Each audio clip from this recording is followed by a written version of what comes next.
It was the professionals who are paid to look for the crimes who didn't spot them. And as a result, an ordinary town became the setting for awful abuse against some of its children.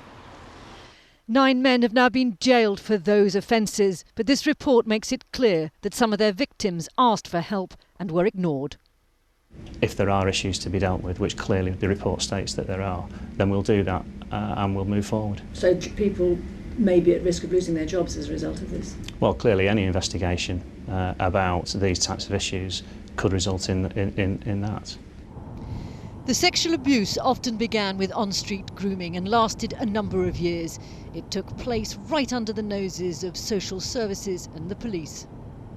The report blames a lack of training and the fact that the different agencies didn't talk to each other for the missed opportunities. But what did the missed opportunities mean for the girls?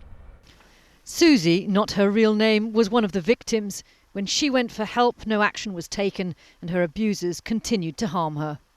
They ripped away all my dignity and all my last bit of self-esteem, and by the end of it I had no emotion whatsoever because I was just used to being used and abused daily.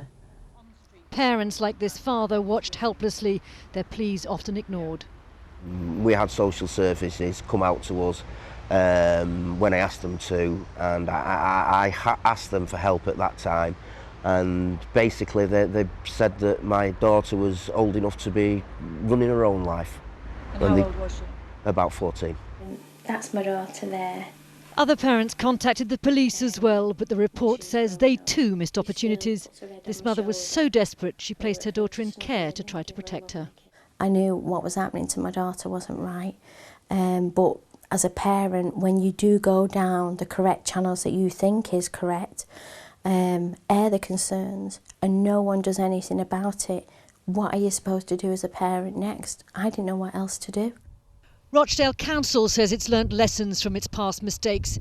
It hopes this report will raise awareness nationally as well as ensure change locally to keep children safer on the streets.